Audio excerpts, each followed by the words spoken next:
नमस्कार दोस्तों, स्वागत है आपका हमारे इस YouTube चैनल में। आज हम जिस टॉपिक पर बात कर रहे हैं, अगर आपको वो टॉपिक अच्छा लगे तो वीडियो को लाइक ज़रूर कर देना और शेयर भी कर देना।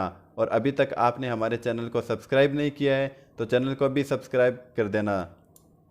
तो देखो, आज का हमारा टॉपिक है एक समान विद्युत क्षेत्र में द्विध्रुव पर बल आघूर्ण।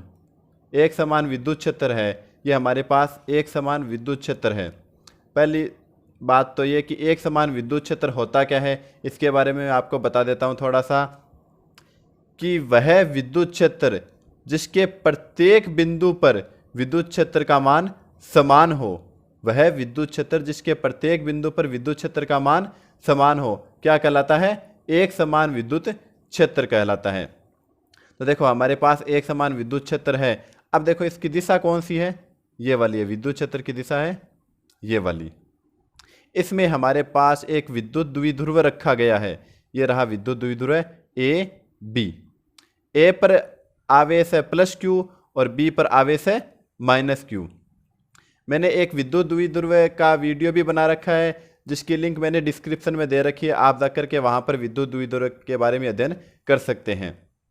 तो देखो, विद्युत द्विध्रुव के जो दोनों आवेश है वो परिमाण में समान है, लेकिन इनकी प्रकृति कैसी है? विपरीत है। और दोनों आवेशों के बीच की दूरी कितनी है? 2a है। दोनों आवेश 2a दूरी पर स्थित है। अब जो प्लस q आवेश है वो विद्युत क्षेत्र की दिशा में बल लगाएगा। तो विद्युत क्षेत्र की दिशा ये है, तो इसका जो बल है वो भी इसी दिशा में लगेगा। तो बल लगेगा F बराबर QE। और जो ऋण आवेश है वो विद्युत क्षेत्र की विपरीत दिशा में बल लगाएगा, जिसका मान भी कितना है? F बराबर QE। तो पहले मैंने इसकी थोड़ी सी डिस्क्रिप्शन लिख रखी है, वो देखते हैं। माना एक समान विद्युत क्षेत्र में विद्युत द्विध्रुव रखा गया है। ये हमारे पास एक समान विद्युत क्षेत्र है जिसमें विद्युत द्विध्रुव रखा गया है, जिसके प्रत्येक आवेश का परिमाण Q है। मैंने अभी बताया था आवेश का परिमाण कितना है? Q। और दोनों के बीच की दूरी कितनी है? 2a है।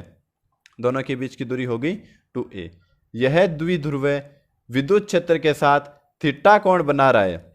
ये द्विध्रुव है ना, ये विद्युत क्षेत्र के साथ कितना कोण बना रहा है? थीटा कोण बना रहा है। तो अब देखो, जो बल लग रहा है उसका मान कितना होगा?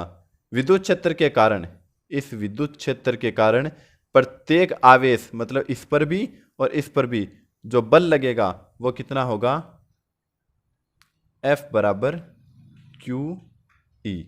इसको हम समीकरण नंबर 1 दे देते हैं। ये बल कैसे आया? मैंने इसके लिए भी एक पहले वीडियो बना रखा है विद्युत क्षेत्र के लिए।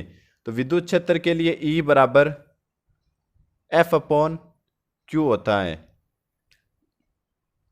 विद्युत क्षेत्र के लिए E बराबर F अपॉन Q होता है। यहाँ से मैंने F की वैल्यू निकाल ली है, F बराबर QE। इसकी भी मैंने डिस्क्रिप्शन में लिंक दे रखी है, आप जाकर के वहाँ पर देख सकते हैं। तो दोनों बल बराबर और विपरीत दिशा में लग रहे हैं। ये बल इस दिशा में है और ये बल इस दिशा में है। दोनों बल बराबर और विपरीत दिशा में है। इसका मतलब क्या है? एक दूसरे को निरस्त कर देंगे, लेकिन दोनों की क्रिया रेखा एक नहीं है। मतलब इनके बीच में कुछ दूरी है, दोनों अलग अलग रेखाओं पर बल लगा रहे हैं। इसका मतलब क्या होगा? बल आघूर्ण उत्पन्न होगा। तो दोनों की क्रिया रेखा एक नहीं होने से क्या उत्पन्न होगा? बल आघूर्ण। तो मैं यहां पर लिख दूं, बल आघूर्ण उत्पन्न होगा। और उस बल आघूर्ण का फॉर्मूला, बल आघूर्ण को हम प्रदर्शित करेंगे टो से। ये सिंबल है टो का। तो बल आघूर्ण टो बराबर क्या होता है? बल इंटू बलों के बीच की लंबवत दूरी। यह होता है बल आघूर्ण का सूत्र। देखो, बल कितना लग रहा है? QE लग रहा है। दोनों पर समान बल है, तो इसका मतलब बल कितना हो गया? F बराबर QE। लेकिन जो बलों के बीच की लंबवत दूरी है वो क्या होगी? तो इस चित्र में देखो, अगर ये दो बल लग रहा है, इसको हम पीछे की ओर बढ़ाएं और इसको इससे मिलाएं, तो यहां पर एक बिंदु मिलेगा, इसको नाम दे देते हैं C।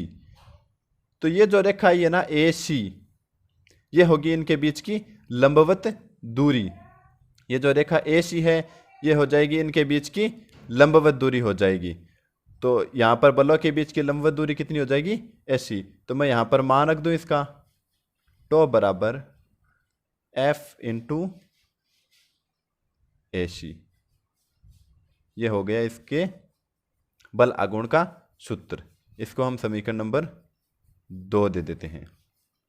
अब देखो हम यहाँ पर मान रखेंगे, F का मान तो हमारे पास है QE, लेकिन हमारे पास AC का मान नहीं है जो बलों के बीच की लंबवत दूरी है। तो AC का मान कैलकुलेट करना है, तो कैसे करेंगे? ध्यान से देखो, आपको यहाँ पर एक त्रिभुज दिख रहा है, त्रिभुज A, B और C, और जो एंगल बन रहा है वो कितना है? थीटा। यहाँ पर थीटा बन रहा है तो यहाँ पर भी थीटा होगा, मतलब इसके प्रत्येक बिंदु पर कोण का मान कितना हो जाएगा? थीटा होगा। तो देखो हम यहाँ से AC का मान निकालेंगे, त्रिभुज ABC से। अब देखो त्रिभुज ABC से हम AC का मान कैसे निकालेंगे? हम यहाँ पर लगाएंगे साइन थीटा। क्या लगाएंगे? Sine theta. और साइन थीटा के लिए जो लंबकरण आधार में फॉर्मूला होता है वो क्या होता है? लंब बट्टे कर्ण होता है। यहाँ पर फॉर्मूला लगाएंगे लंब बट्टे कर्ण का। तो इसमें लंब कौन सा होगा और कर्ण कौन सा होगा, इसके बारे में बात करते हैं। यहाँ पर देखो 90 डिग्री का कोण बन रहा है, तो 90 डिग्री के सामने जो भुजा होती है वो हमेशा कर्ण होती है। तो हम यहाँ पर लिख देंगे कर्ण कितना है? AB। और जो लंब है, लंब कैसे निकालते हैं? कोण के सामने वाली भुजा कहलाती है लंब। तो लंब हो गया AC। तो कोण के सामने वाली भुजा तो हमेशा लंब कहलाती है, और 90 डिग्री के सामने हमेशा कर्ण होती है, और बच गई वो आधार हो जाएगी। तो हमारे पास AC बट्टा AB आ गया। अब देखो चित्र में AB का मान हमारे पास कितना है? 2A है। तो यहाँ पर हम AB का मान रखेंगे 2A। तो ये हो जाएगा साइन थीटा बराबर AC बट्टे 2A। चूंकि AB का मान कितना है? 2A है। अब देखो आगे यहाँ से AC की वैल्यू कैलकुलेट करनी है, तो 2A को इधर भेज देंगे। AC बराबर 2A साइन थीटा। इसको समीकरण नंबर 3 दे देंगे। अब हमें करना क्या है? समीकरण 2 में मान रखना है। देखो AC की वैल्यू आ गई और F की वैल्यू हमने अभी यहाँ पर निकाली है, वो हो जाएगी। तो हम लिख दें यहाँ पर समीकरण 2 में 1 व 3 से मान रखने पर, तो हम यहाँ पर मान रखेंगे, तो ये हो जाएगा टो बराबर F की वैल्यू कितनी है? QE मल्टीप्लाइड, और SC की वैल्यू कितनी है? 2A sine theta. क्लियर है इतनी बात? अब देखो हमें एक चीज पता है, विद्युत द्विध्रुव आघूर्ण होता है, विद्युत द्विध्रुव आघूर्ण, उसका फॉर्मूला क्या होता है? P बराबर Q2A। तो हम लिख सकते हैं, अब विद्युत द्विध्रुव आघूर्ण है, उसके बारे में भी मैंने एक वीडियो बना रखी है जिसकी लिंक मैं डिस्क्रिप्शन में डाल रहा हूं, आप देख लेना। जो विद्युत, तो हम यहां पर डायरेक्ट लिख दें V नो दैट, हम जानते हैं, क्या जानते हैं? विद्युत द्विध्रुव आघूर्ण P बराबर क्या होता है? Q2A। यह होता है विद्युत द्विध्रुव आघूर्ण। तो हम यहां से Q और 2A है, ये Q और 2 है, इसकी जगह क्या लिख दें? P लिख दें। तो यहां पर हम लिखें टो बराबर P। अब देखो Q और 2A की जगह तो आ गया P, तो P यहां पर बच गया E और साइन थीटा।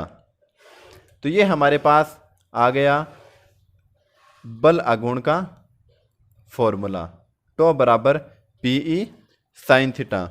अब जो बल आघूर्ण है वो एक सदिश राशि है, तो अब इसको सदिश रूप में कैसे लिखें, इसका सदिश रूप क्या बनेगा? सदिश रूप में यह हो जाएगा टो वेक्टर बराबर पीई साइन थीटा, और यहां पर एकांक सदिश से गुणा करवा दे एन कैप से, तो ये बन गया हमारे पास इसका सदिश रूप। यह हो गया बल आघूर्ण का सदिश रूप। अब देखो 11th क्लास में एक टॉपिक है सदिश।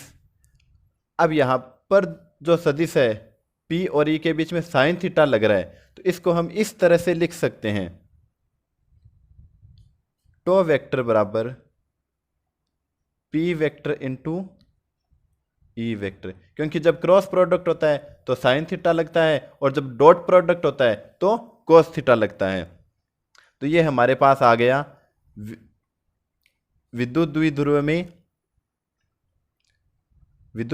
में रखे विद्युत क्षेत्र में रखे द्विध्रुव पर बल आघूर्ण का सदिश रूप। अब देखो इसकी जो दिशा है वो किस अनुसार ज्ञात करेंगे? अंगुष्ठ नियम से या दक्षिण हस्त पेच नियम से निकाल सकते हैं हम इसकी दिशा। अब इसके लिए कुछ एक कंडीशन दे रखी है, वो कंडीशन पर बात करें तो देखो पहली कंडीशन क्या होगी कि जो द्विध्रुव है वो विद्युत क्षेत्र की दिशा में हो। मतलब हमारा जो द्विध्रुव है, देखो इधर चित्र में देखो एक बार, ये हमारा जो विद्युत द्विध्रुव है ये विद्युत क्षेत्र की दिशा में हो, मतलब दोनों एक ही दिशा में इसके ऊपर ही हो, कुछ इस तरह से। जैसे मान लीजिए ये हमारे पास एक समान विद्युत क्षेत्र है और ये इसकी दिशा में हो कुछ इस तरह से सीधा, तो इन दोनों के बीच में जो कोण बनेगा वो कोण कितना होगा? 0 डिग्री का। तो पहली कंडीशन क्या हो कि विद्युत क्षेत्र की दिशा में हो कौन? द्विध्रुव। द्विध्रुव विद्युत क्षेत्र की दिशा में हो, तो यहां पर तो एंगल होगा, मतलब कोण कितने डिग्री का होगा? 0 डिग्री का हो जाएगा। और यहां पर मान 0 रखें, साइन 0 का मान कितना होगा?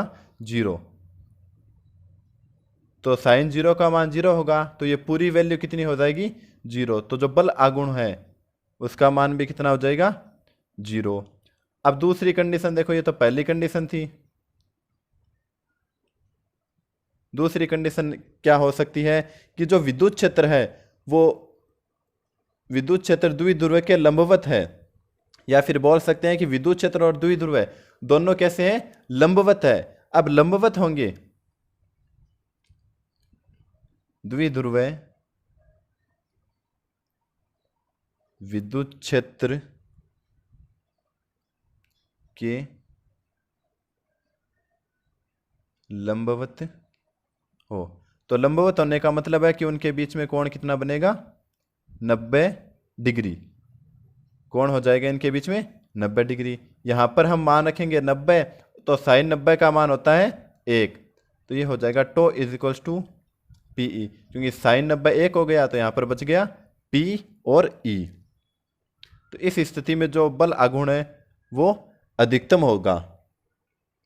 इसके बाद में तीसरी कंडीशन यहां पर देखो, तीसरी कंडीशन में क्या हो सकते हैं? जो द्विध्रुव है वह विद्युत क्षेत्र की विपरीत दिशा में हो।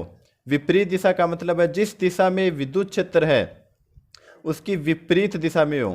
कुछ इस तरह से समझ सकते हैं, जैसे ये हमारे पास एक समान विद्युत क्षेत्र है, अगर धनावेश और ऋणावेश, मतलब ये तो प्लस क्यू है ये माइनस क्यू है, तब तो हम बोलेंगे कि ये दिशा में है। अगर ये इस तरह से हो प्लस क्यू और माइनस क्यू इस तरह से, तो हम बोलेंगे कि ये विपरीत दिशा में है।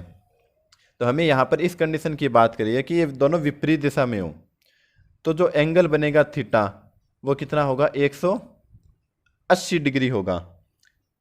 और 180 में बल आघूर्ण का मान हो जाएगा 0, क्योंकि जब हम 180 रखेंगे यहाँ पर तो जो बल आघूर्ण होगा वो कितना हो जाएगा? 0 हो जाएगा। तो इसका मतलब इस कंडीशन में भी जो बल आघूर्ण है वो कितना हो गया, 0। तो कौन सी कंडीशन में बल आघूर्ण सर्वाधिक होगा, 90 डिग्री पर। आ गई बात समझ में। तो धन्यवाद दोस्तों, आज का हमारा ये टॉपिक यहीं पर ही कंप्लीट होता है। आगे मिलते हैं हम और नए टॉपिक के साथ।